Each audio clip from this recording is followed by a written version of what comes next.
bonjour à toutes et à tous à nouveau. Bonjour à vous Youssef Indy, bonjour à vous les frères Buffet. De nouveau nous nous retrouvons en famille.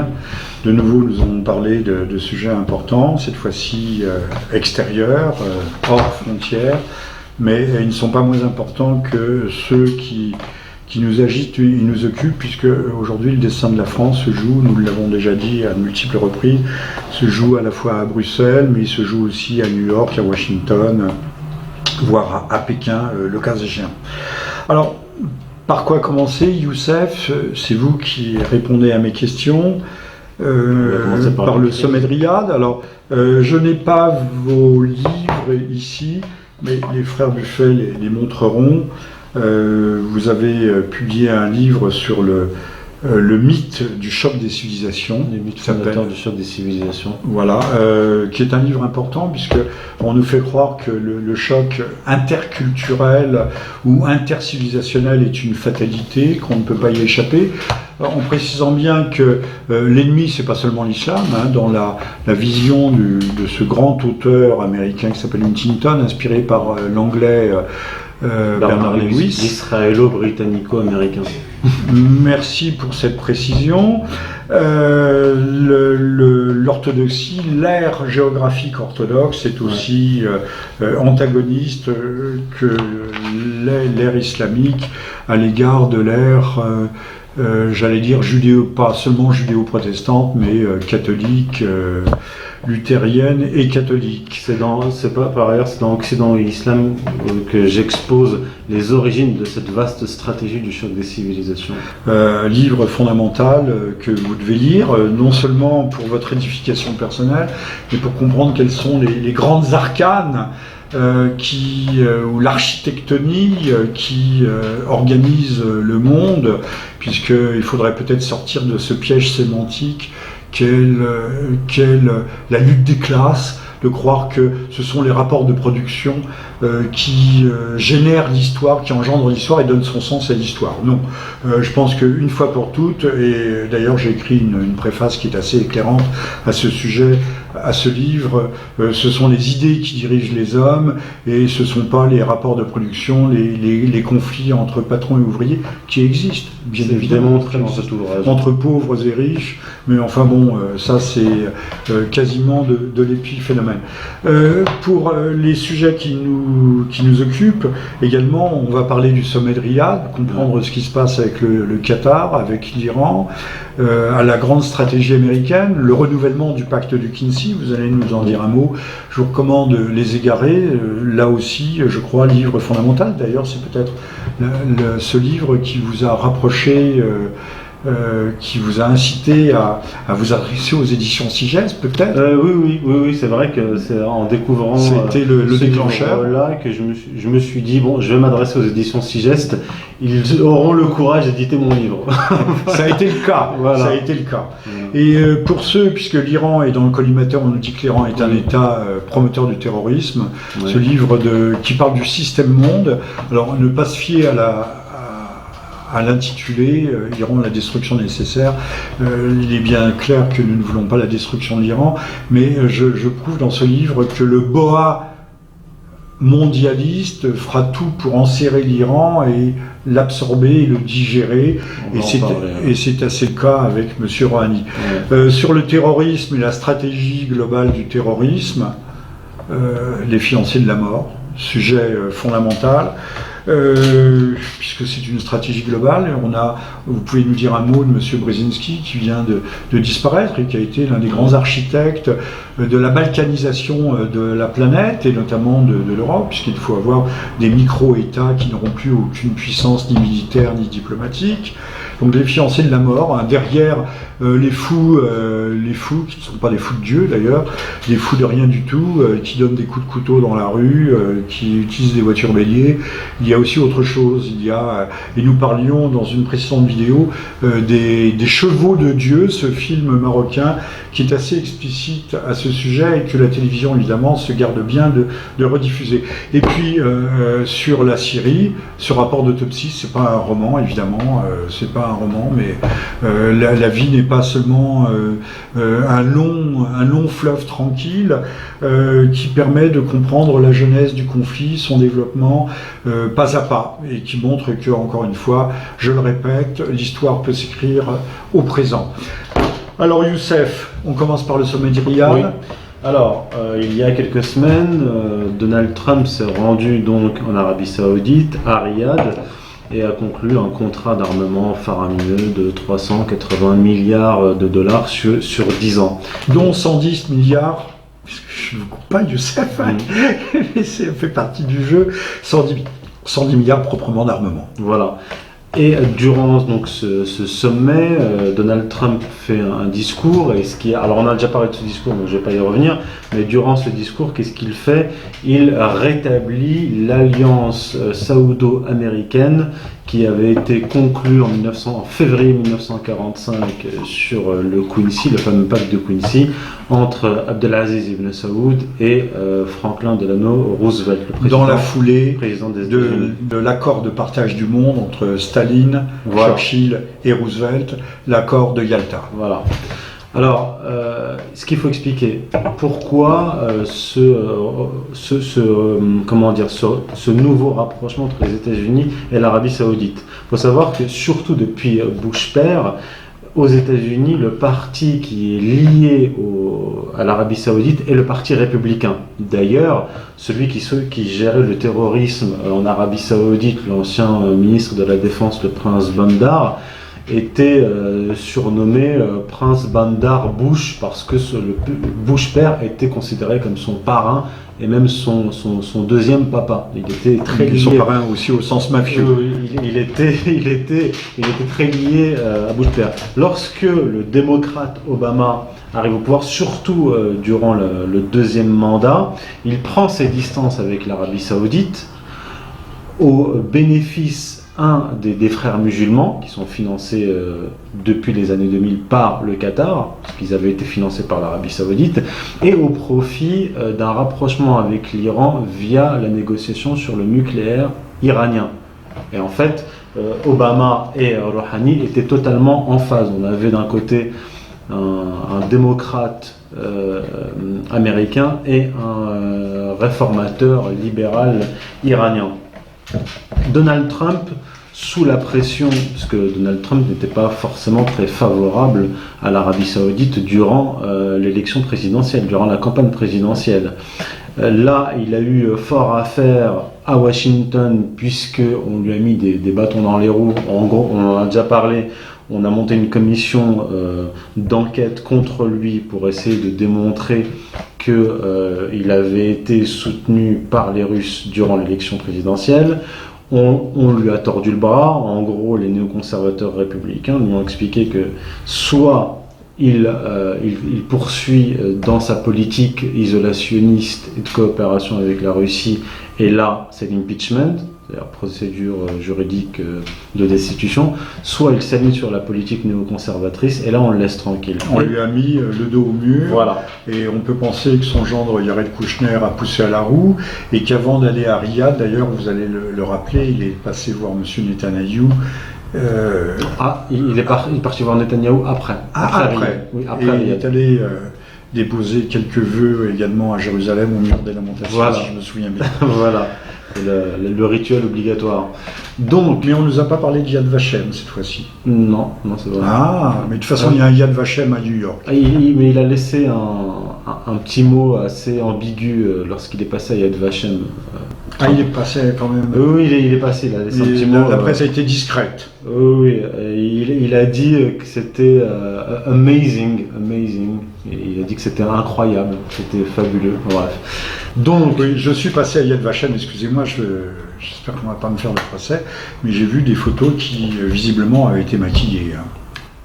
Oui, non, quand je suis allé me recueillir. On fera passer cette vidéo au service juridique.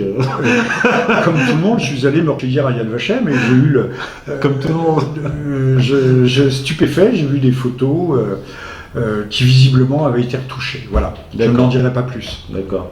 Alors, mais je ne parle pas des photos ayant trait proprement à l'Holocauste. Oui, bien sûr. Des photos, voilà. Bien sûr. Des photos historiques, dirons-nous. Bien sûr. Donc Donald Trump, sous la pression des néoconservateurs, rétablit cette alliance et opère ce rapprochement après l'éloignement durant le deuxième mandat d'Obama. Voilà. Dans son discours, je l'ai déjà dit, il a en fait repris les grandes lignes d'un mémorandum israélien que le ministre du renseignement israélien a apporté aux États-Unis. En fait, il a déclaré qu'il fallait pointer du doigt l'Iran et déclarer l'Iran comme étant le pourvoyeur du terrorisme international, y compris de Daesh, d'Al-Qaïda, etc., mettant le Hezbollah dans le même sac, disant qu'il fallait combattre de manière féroce, en fait, désigner le Hezbollah comme un ennemi principal, et il disait qu'il fallait proposer ce qu'avait fait Netanyahou à Poutine d'abandonner Assad, et il a déclaré, ce ministre israélien, que si Poutine ne le faisait pas, s'il n'abandonnait pas Assad, c'est eux-mêmes qui chasseraient et l'Iran et Assad de la Syrie, donc du Liban et aussi de l'Irak. Il y a eu de l'information et qui est aussi de la désinformation de la part de Presse TV disant que les Américains prépareraient des frappes sur Damas.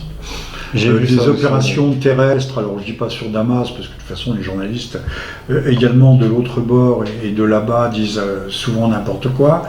Je vois pas comment on pourrait prendre d'assaut une ville de 11 millions d'habitants avec les milices qui sont présentes, mais on peut frapper le palais présidentiel qui se trouve sur une colline. C'est ce qu'on appelle une frappe de décapitation.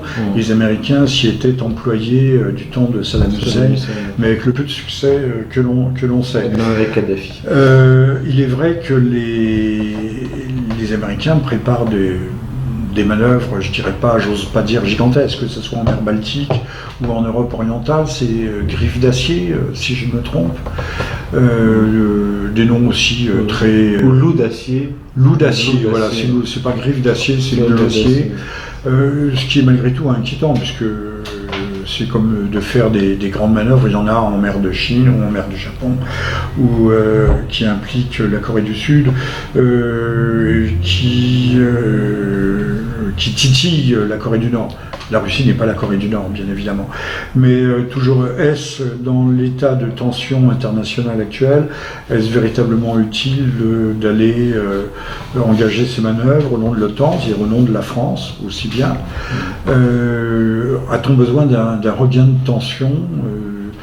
À la fois, je vous pose la question, et on dirait que les Américains font tout pour mettre de l'huile sur le feu, finalement. En fait, c'est les néoconservateurs qui sont revenus au pouvoir et qui ont tordu le bras à Donald Trump, qui reprennent leur politique là où ils l'avaient laissé avant Obama. Faut bien être conscient que Obama, sa politique, donc déjà la politique impériale américaine a d'abord été constituée, établie et théorisée par des démocrates. Ce sont eux les véritables impérialistes. Voilà. Et Obama était un élève de Brzezinski. Est-ce que Brzezinski et Brzezinski Obama... était derrière le rideau, bien sûr.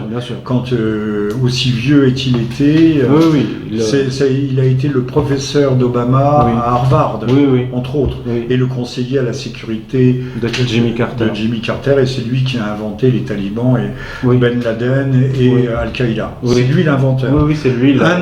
Presque un an avant l'entrée des soviétiques en Afghanistan. Faut le rappeler. Et donc, Brzezinski, lui, n'était pas favorable à des guerres directes, mais plutôt à des manœuvres de subversion et des manœuvres de retournement des hommes politiques, des classes politiques. Des révolutions orangées, en quelque sorte. Révolution orangée, et aussi par d'autres moyens, comme en Europe avec la French American Foundation, et en Iran, ils étaient favorables aussi à une révolution colorée. Vous voulez faire allusion aux Young Leaders. On va chercher maintenant dans nos banlieues, qu'on emmène aux États-Unis. Madame Najat Vallaud-Belkacem a été une Young Leader. Emmanuel Macron aussi, ça a été rapporté par Pierre Hillard récemment. Emmanuel Macron est le Premier ministre actuel français. Donc j'ai oublié le nom déjà. Normal. Édouard Philippe, voilà. Qui ont été formés à l'américaine, conditionnés, formatés pour aimer les États-Unis et transporter, transférer le modèle de démocratie universelle chez nous. Et pour ce qui est de l'Iran, les interlocuteurs favoris des démocrates américain, ce sont les réformistes, donc le clan autour de Rouhani. Voilà. Qui vient d'être réélu. Alors pourquoi attaquer Rouhani alors qu'il représente justement les réformistes, les pro-américains, les mondialistes? Parce que justement, comme je viens de le dire, ce sont les néoconservateurs qui ont repris la main aux États-Unis, et les néoconservateurs, dans leur politique, calquée sur la politique israélienne, il n'y a pas de distinction à faire entre les Pasdaran, les réformateurs, les guides suprêmes. Pour eux, c'est un bloc monolithique, et ce sont pour eux les pourvoyeurs, c'est un prétexte, du terrorisme international, comme Saddam Hussein l'était, soi-disant, avant le bombardement. C'est comme ça qu'on prépare une guerre.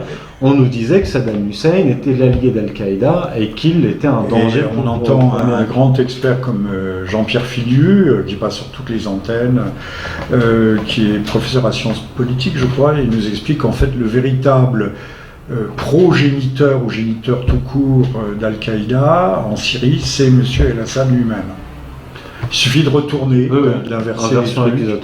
Alors, on parlait de révolution en rangée, on va faire un bond non pas dans le temps, mais dans l'espace, dans le temps, puisqu'il y a un sujet dont personne ne nous parle, c'est la révolte, le soulèvement du Rif. C'est au Maroc. Non, on n'a pas parlé du Qatar, là. Bon, on va y revenir. Ouais, d'accord. On va y revenir, parce qu'il n'y a pas le Rif, il y a aussi la Libye, il y a le Darfour, la question est vaste. Oui, alors très vaste. Mais le Rif me concerne particulièrement. D'accord. Alors la question du Rif, prenons les choses chronologiquement. C'est le nord du Maroc. Voilà, c'est le nord du Maroc. Là où on produit beaucoup de hashish, voilà. Que M. Macron veut libéraliser et peut-être dépénaliser, non, d'abord dépénaliser et peut-être libéraliser complètement. Alors le Rif est une région encore moins. Est une région du nord du Maroc, majoritairement Amazigh, c'est-à-dire berbère. En octobre dernier, il y a eu un très grave incident. Un vendeur de poissons a été empêché par les autorités, par des policiers. Il a basculé dans la benne à ordures. Il a basculé dans la benne à ordures et il a été déchiqueté. Et à partir de là est né un mouvement social qui s'est amplifié sur un terreau, social, socio-économique assez grave, parce que, en fait, historiquement, la région du Rif a toujours été une région, notamment sous Hassan II, le long règne de Hassan II, délaissée économiquement à cause des révoltes récurrentes dans cette région. Je crois. Oui, 58-59. Mais également dans les années 24-25, oui, il y a eu une guerre terrible avec l'Italie, les Français, qui ont, je le rappelle, utilisé des gaz de combat, mais à l'époque ça se faisait. Oui, dans les années 20, donc sans aucun complexe. Il y a eu la guerre du Rif, et il y a eu la proclamation par Abdelkrim d'une république du Rif. Donc il y a eu ça a donné naissance à un mouvement de sécession à l'époque, qui a été une toute petite parenthèse historique. Puis il y a eu la fin des années 50, puis il y a eu les années 80, et Hassan II avait réprimé ces révoltes-là de manière très violente. Et Hassan II avait totalement délaissé cette région dont il méprisait la population. Et aujourd'hui, le Maroc, le pouvoir marocain a subi les conséquences, parce que c'est vrai que Mohamed VI s'est rapproché du Rif, a fait des investissements pour développer certaines villes du Rif, pas les campagnes, les Rifs principalement, mais malgré ça, il y a quand même le poids de l'histoire et la conséquence de ce long abandon de cette région, refait surface historiquement. Alors donc il y a eu cet événement au mois d'octobre, et un mouvement qui est né à partir de ces revendications sociales et économiques, avec à sa tête un certain Zelsafi, qui a été arrêté il y a quelques jours ou quelques semaines. Depuis le mois d'octobre, dimanche dernier, au moment où les Français votaient, il y a eu une énorme manifestation à Rabat. Là aussi, silence absolu, nos médias, pas une image. Oui, alors il y a eu aussi d'autres manifestations. Rabat, c'est la capitale. C'est la capitale. Qui est plus au nord, et il y a aussi quelques manifestations, d'après ce que j'ai lu, aussi dans des villes comme Agadir. Agadir, c'est très loin. C'est loin. Vraiment au sud, donc il y a des répliques. C'est votre ville. Oui, c'est ma ville natale. et oui, alors il y a un véritable problème du côté des autorités, mais aussi du côté du mouvement, parce que ce mouvement-là ne s'appuie pas que sur des revendications socio-économiques. Il revendique aussi Abdelkrim, ce grand combattant qui a combattu les colons de l'époque, les armées occidentales de l'époque, et qui a créé cette république du Rif. Donc la référence à Abdelkrim est une référence qui, pour le pouvoir et pour la cohésion territoriale du pouvoir, extrêmement dangereuse. Le riz va-t-il être le Donbass du Maroc? Alors, je fais abri d'abattu. Et il y a aussi une autre revendication qui est une revendication amazigh, donc identitaire. Donc il y a ce mouvement-là a une triple revendication socio-économique, historique, référence à Abdelkrim, et identitaire. Et ça, c'est extrêmement dangereux parce que si le mouvement s'était limité à une revendication socio-économique, le pouvoir ne le désignerait pas comme une force manipulée par l'étranger pour faire éclater le Maroc. Et là, ça nous ramène à la géopolitique plus globale de Greater Middle East Initiative, c'est-à-dire le plan pour le Grand Moyen-Orient, qui est un plan américain mais qui est d'inspiration israélienne, et qui déjà parlait du morcellement du Maroc et de l'Algérie, non pas sur une base confessionnelle comme au Proche-Orient, parce que sur le plan religieux, le Maroc et l'Algérie sont unifiés, c'est majoritairement quasi-totalité sunnite, mais sur des... Sunnites malékites. Voilà, sunnites malékites, mais sur des fractures amazighes, imaziennes, berbères et arabes.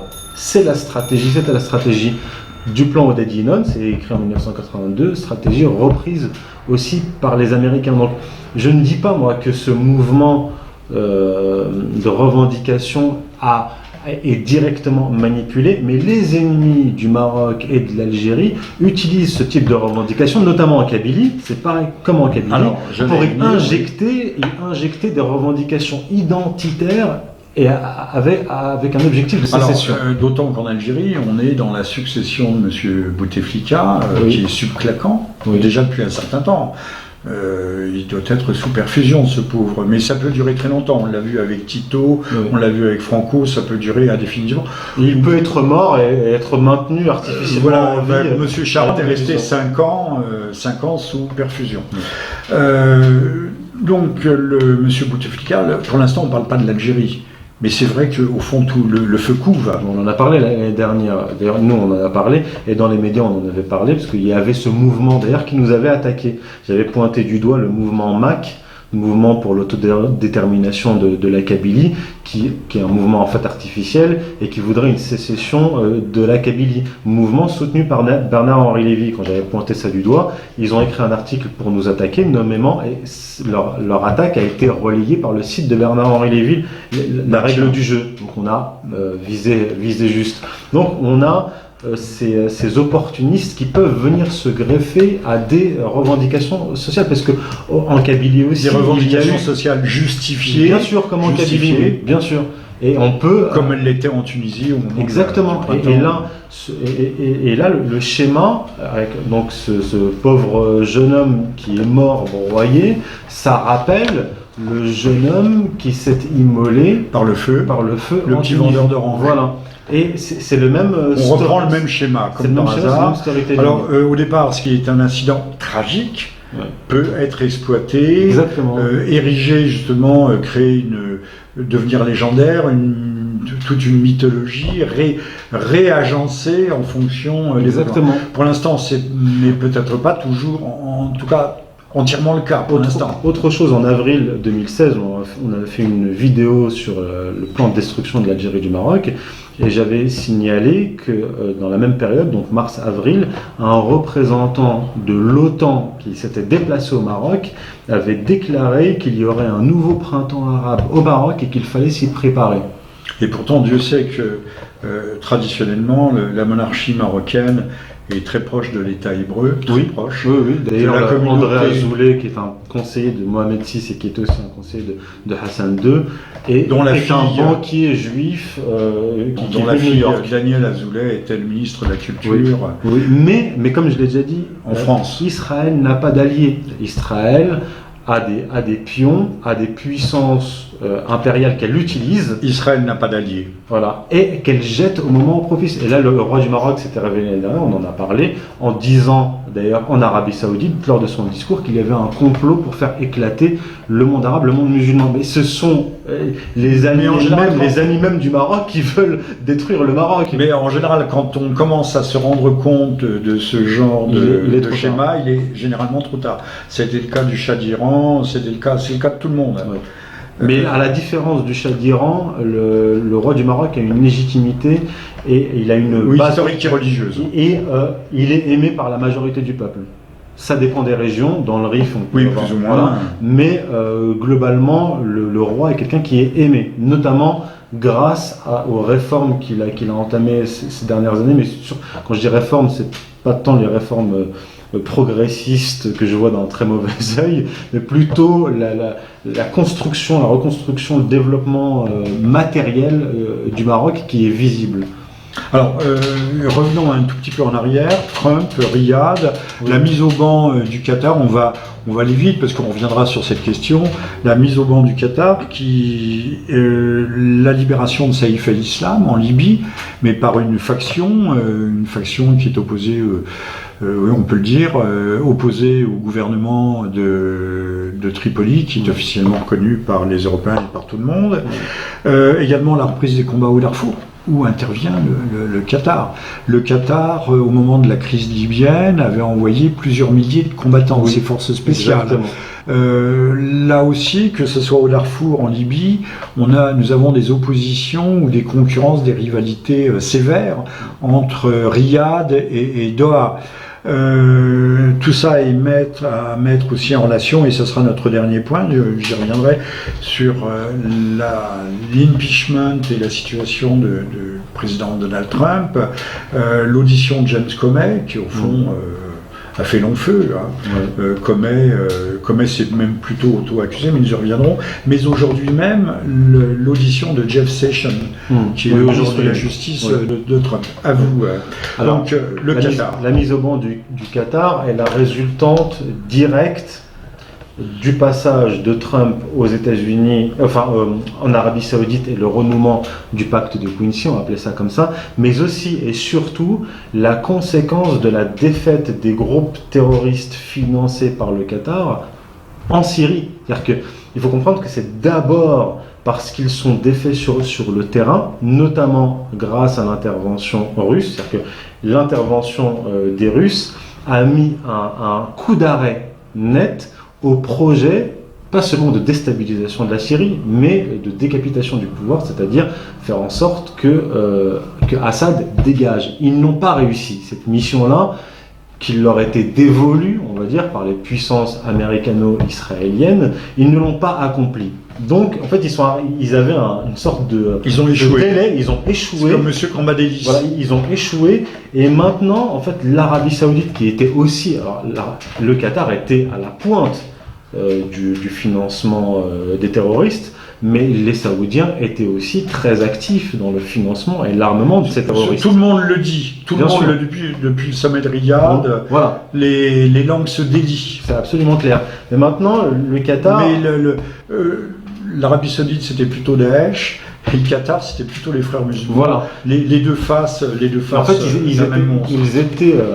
le Qatar et l'Arabie Saoudite étaient concurrents, et ils finançaient, ils étaient des groupes concurrents. On sait par exemple qu'en 2012-2013, il y a eu des affrontements entre l'armée syrienne libre, donc les frères musulmans, et ce qui allait devenir Daesh, donc l'État islamique en Syrie, notamment à Raqqa.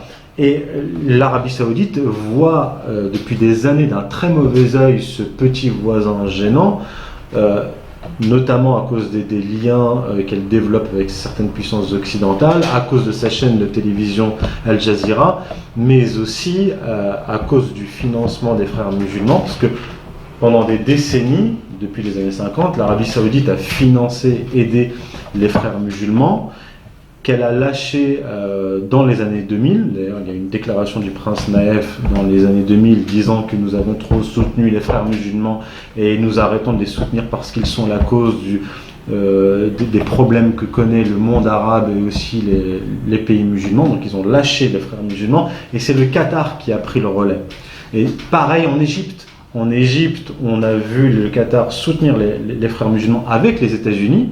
On m'a reproché de raconter des conneries là-dessus, mais Obama et les États-Unis ont vous ne racontez jamais de conneries. Obama vous avez le droit de vous tromper, par contre. Obama et les États-Unis, je parle sur document, Obama et les États-Unis ont soutenu les frères musulmans en Égypte. Ils ont soutenu Morsi. Je rappelle, pour tous ceux qui me critiquent, qui n'en ont aucune idée, que Morsi avait la double nationalité américaine et égyptienne. Il a fait ses études aux États-Unis et c'était un ingénieur à la NASA.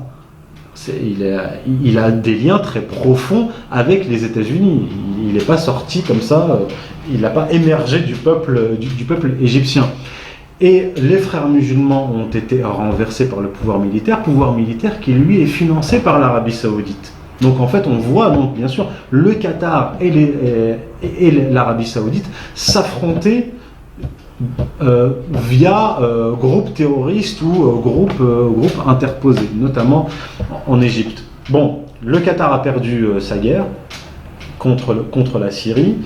Les Saoudiens se sont à nouveau rapprochés des États-Unis. Et ce que cherche à faire donc l'Arabie Saoudite, c'est à évincer avec l'appui des néoconservateurs américains, de l'État profond. Voilà. On sacrifie les frères musulmans qui ont de toute façon échoué, que ce soit en Tunisie, qui n'ont pas tellement bien réussi en Turquie, et en tout cas qui en Syrie également sont sur le carreau. Et empêcher le Qatar de se réconcilier avec l'Iran et la Russie. Il y a quelques jours, le ministre des Affaires étrangères qatari s'est rendu à Moscou, certainement pour chercher de l'aide. Et selon plusieurs analystes russes, les groupes terroristes financés par le Qatar seraient en train de calmer le jeu avec l'Iran et avec l'armée syrienne sur le terrain. Ils seraient en train de se coordonner. C'est un bouleversement. Alors il faut comprendre que nous sommes en Orient et que les renversements d'alliances sont monnaie courante. On peut facilement passer d'un bord à l'autre sans que ça pose de problème moral, éthique ou autre. Nous sommes en Orient. L'échelle des valeurs. C'est vrai qu'ici ça paraît ça peut paraître extraordinaire, extravagant. De même que l'Iran vient d'envoyer des fruits et légumes massivement à Doha pour ravitailler la population. Je crois que les Qatariotes ou les Qataris proprement dit, c'est quelques centaines de milliers d'individus. 280 000, mais qu'il y a 1 ou 2 millions de travailleurs étrangers qui sont là. Alors sur le plan, c'est une cité-État. Alors sur le plan géopolitique, je pense que en fait ce qu'est en train de faire l'Iran avec le Qatar, c'est un peu ce qu'a fait Vladimir Poutine avec la Turquie en 2016. Pourquoi ? Erdogan s'était mis à dos les Russes fin 2016 en frappant un bombardier, et s'était aussi mis à dos l'allié historique de la Turquie, les États-Unis, puisqu'il commençait à montrer des velléités d'indépendance vis-à-vis de l'OTAN. Il utilisait l'OTAN pour avancer ses propres pions. Il s'est mis ces deux puissances-là à dos. Il était acculé, et les Américains, comme je l'avais déjà dit en octobre 2015, j'avais dit que Erdogan risquait de se mettre les Américains à dos. C'est ce qui est arrivé avec la tentative de coup d'État. Les Russes ont empêché le coup d'État d'aboutir en Turquie. Et Erdogan étant acculé...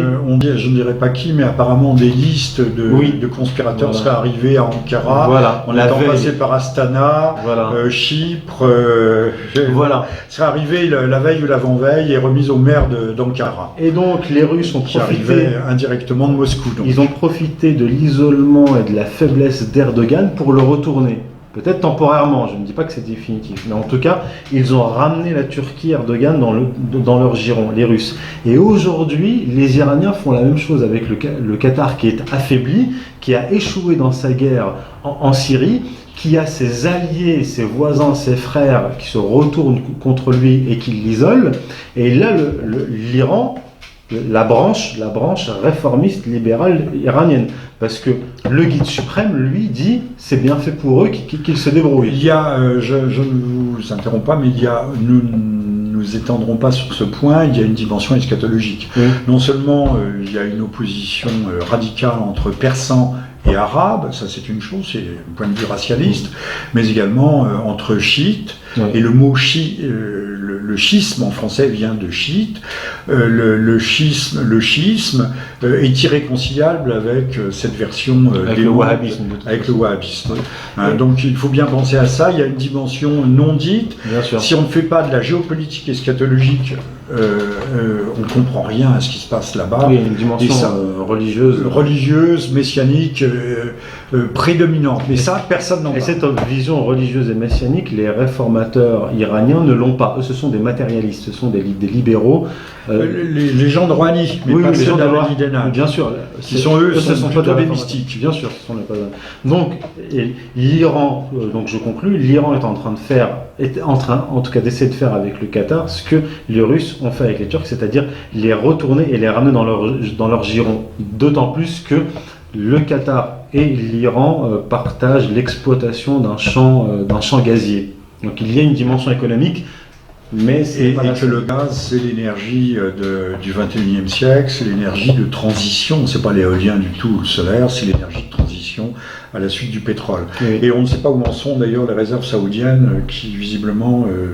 personne ne sait ce qu'il y a, et sans doute plus grand-chose. Voilà. Alors un dernier mot pour ne pas conclure sur Trump, Comey. Oui. Alors, James Comey et Jeff Sessions a été entendu. Alors, il a déclaré que, en fait, le président Trump a fait pression sur lui pour qu'il abandonne son enquête, notamment sur Flynn, sur les liens entre les Russes et l'équipe de Trump. Oui, mais c'est pas probant. C'est pas prouvé. Il n'en apporte pas la preuve.